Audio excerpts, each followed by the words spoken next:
Ubu isi dutuye igizwe n'amakuru menshi ashingiye ku bushakashatsi. Mu gihe isi ya kera iterambere ryo ryari ryubakiye ku ngufu, umuco, imigenzo n'imigani.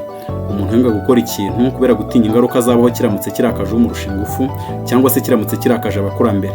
Umuntu akanga gukora iki cyangwa kiriya kubera gutinya ko ari ukwica umuco n'imigenzo gakondo no kwirinda za kirazira. Uyu munsi ibikorwa n'iterambere rya muntu rishingiye ku bikorwa bigerwaho hakoreshwa ubwenge, siyanse, guhimba udushya no kugaragaza ibyagezweho mu nzira y'ubushakashatsi. Noneho reka mbajyane mu isi y'ubushakashatsi mu byatorewe mu matongo, archaeology. Ubushakashatsi bwashyizwe ahagaragara inyandiko za kera za Bibiliya zandikishijwe intoki, bigatuma abantu basobanukirwa imiterere y'umwandiko wa Bibiliya y'umwimerere, kandi hakamenyekana amakosa yinjijwe muri Bibiliya n'abayihinduye mu ndimi zitandukanye. Ikaze muri iki kiganiro. None se wibutse gukora subscribe. Kora subscribe nonaha ufungura inzogera kugira ngo dufatanye kwagura umuryango mugari w'abakunda ibyegeranyo ku mateka acukumbuye, ubushakashatsi kuri siyanse, ubumenyi bw'isi n'andi makuru. Ukore like niba ukunze ibyo dukora, hanyuma ujye muri comment uduhe igitekerezo cyangwa utubaze ikibazo wifuza ko twazagusubiza mu biganiro byacu by'ubutaha. Noneho reka tugaruke mu kiganiro. Ubushakashatsi bw'ibyatewerewe mu matongo hafi y'inyanja y'umunyu Qumran n'ahandi kuva mu myaka y'1940 bwatumye haboneka imizingo mishya kandi ya kera, maze bagereranya n'umwandiko wa Bibiliya dufite ubu, bahita bahishura amakosa yinjijwe muri Bibiliya dufite ubu mu ndimi zitandukanye. Muri iki kiganiro tugiye kurebera hamwe amakosa akomeye yinjijwe muri Bibiliya yera. Niba utari ubizi, 90% by'abatuye isi burya batunze Bibiliya kandi bemera ko ari ijambo ry'Imana.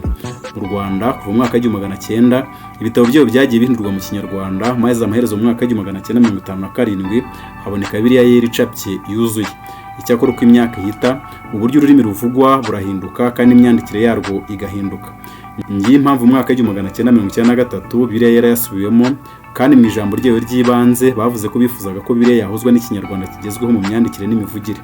Muri iki kiganiro tugiye kuvuga ku makosa yinjijwe muri Bibiliya yera n'abayihinduye mu Kinyarwanda, kandi turifashisha ubushakashatsi bugezweho bwashyizwe hanze n'izo nyandiko za kera zavumbuwe.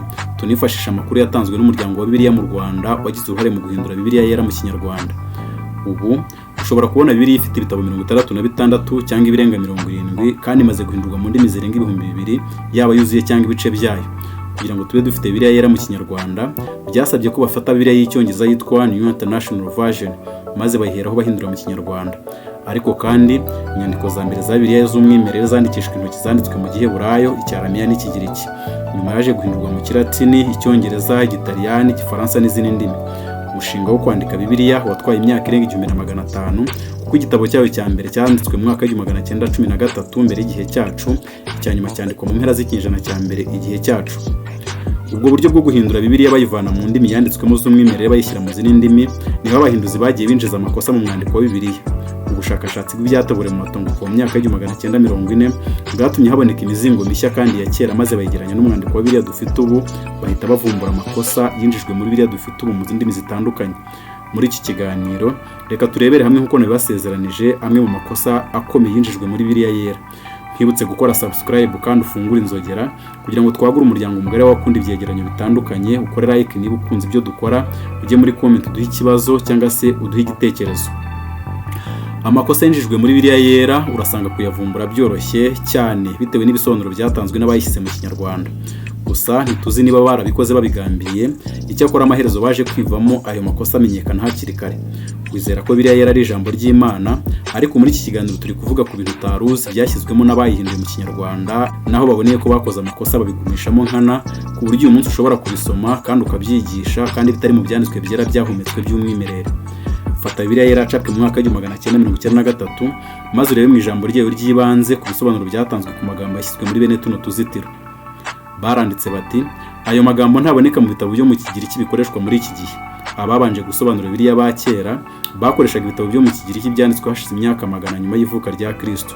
Nyuma haje kuvumburwa ibindi bitabo byari byaranditswe mbere y'ibyo ngibyo bitarimo ayo magambo. Nicyo gituma ashyirwa mu tuzitiro. Imirongo y'imihimbano bavuga ko yinjiye muri Bibiliya yera kandi itaboneka mu nyandiko za kera zandikishijwe intoki ni 21, kandi buri gihe bayishyira muri bene tuno tuzitiro ku buryo umusomyi wa Bibiliya yera ashobora guhita yivumbura mu buryo bworoshye. Iyo mirongo biratangaje kuba ushobora kuyishaka muri Bibiliya zimwe na zimwe ntuyisangemo.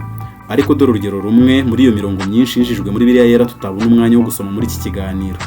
Ni Mariko igice cya 16 umurongo w'9 kugeza ku wa 20.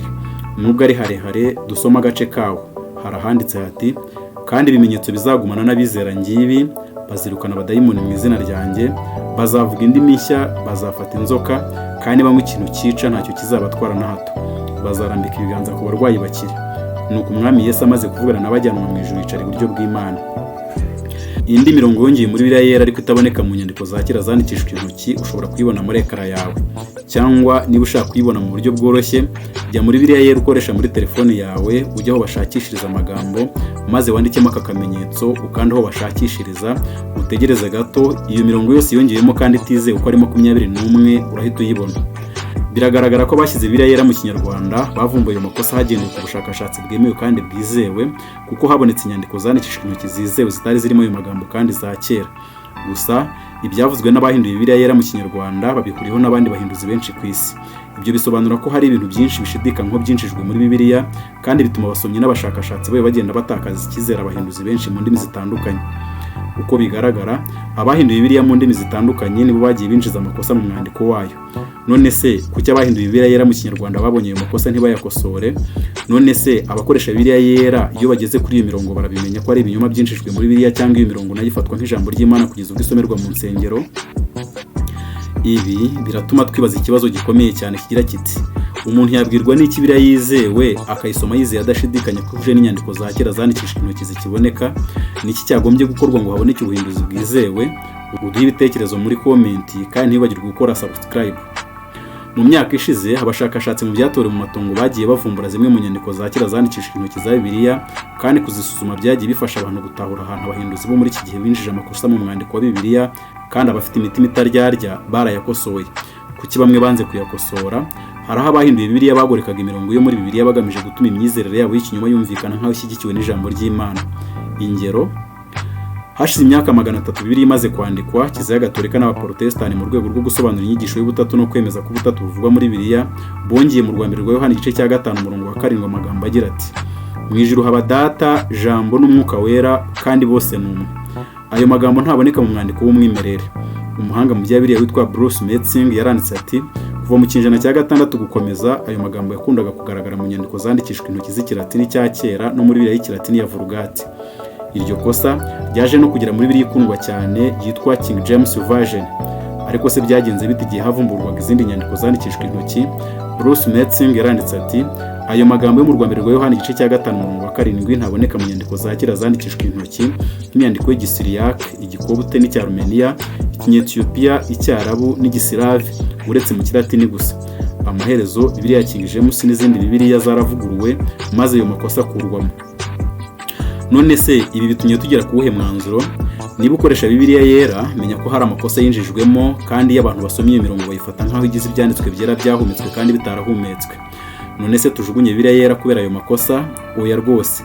Ayo makosa aroroheje cyane niba wayavumbuye, kandi byiza gukora ubushakashatsi no guhuza umwandiko wa Bibiliya n'igihe, kuko ubushakashatsi bugenda butanga umucyo ku makuru akenewe kugira ngo abantu basobanukirwe ukuri kw'inyandiko za Bibiliya dufite ubu, niba ubutumwa buzikuyemo buhuje n'umwandiko w'umwimerere. Uyu munsi ushobora kuba uri mu Rwanda, uri umwangirikani cyangwa umugatolika, umudivantiste cyangwa mu rindi dini rikoresha Bibiliya yera, wasoma umurongo umwe wo muri Bibiliya cyane. Urugero: uyu munsi ushobora kuba uri mu Rwanda, uri umwangirikani cyangwa umugatolika, umudivantiste cyangwa mu rindi dini rikoresha Bibiliya yera, wasoma umurongo wo mu rwambere rwa Timoteyo igice cya 3 umurongo wa 16, undi akahasoma ari mu Bufaransa, Ubuhinde, Argentine, Canada, Kenya n'ahandi, kandi muhuje idini, maze mugahita mwumva ibintu mu buryo butandukanye. Birushaho kumvikana neza iyo usomye kandi ugasuzuma imirongo yo muri Bibiliya. Iyo usomye iyi mirongo kandi ukayisuzuma muri Bibiliya zitandukanye. Urugero nka Zaburi ya 58 umurongo wa 4, Zaburi ya 43 umurongo wa 18, Yohana igice cya 1 umurongo wa 1 n'uwa 2, Yohana igice cya 8 umurongo wa 58, Ibyakozwe nk'igice cya 20 umurongo wa 28, Abaroma igice cy'Icyenda umurongo wa 5, Tito igice cya 2 umurongo wa 13, n'urwambere rwa Yohana igice cya 5 umurongo wa 7 n'uw'8.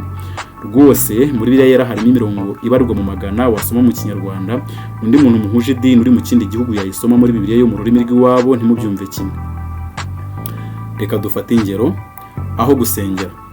Hagati y'ikinyejana cya 4 n'icya 2 imbere ya Yesu, abanditsi ba Pentateuch ya Gisamariya hari amagambo bongeye mu murongo wo mu Kuva igice cya 20 umurongo wa 17 avuga ngo muri Gerizimu niho zubaka igicaniro. Abasamariya bifuza ko umurongo w'ibyanditswe bazabafasha kumvikanisha igikorwa cyabo cyo kuba barubatse urusengero ku musozi wa Gerizimu. Izina ry'Imana. Abenshi mu bahinduzi ba Bibiliya bafashe umwanzuro wo kuvana izina ry'Imana Yahwe cyangwa Yehova mu byanditswe bagendeye ku migenzo y'Abayahudi gusa.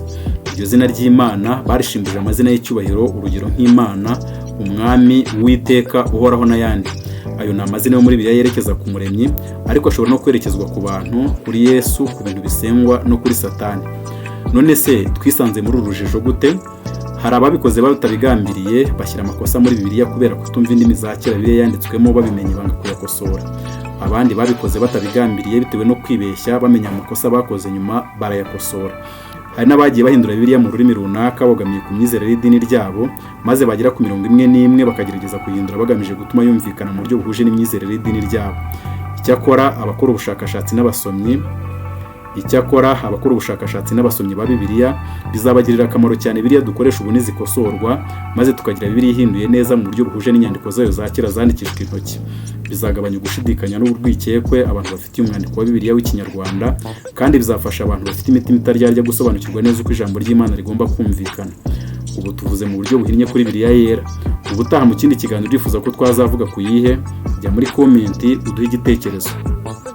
Niba uri mushya kuri umuyoboro wa YouTube channel, nkwibutse kora subscribe kandi ufungure inzogera kugira ngo ntihagire ikindi kiganiro gihita kikugeraho mu buryo bwihuse. Ukore like niba ukunze ibyo dukora, ujye muri comment uduhe igitekerezo cyangwa tubaze ikibazo, kuko kenshi tujya dutegura ibiganiro byacu tugamije gusubiza ibibazo by'abakunzi bacu. Rwose wakoze gukurikira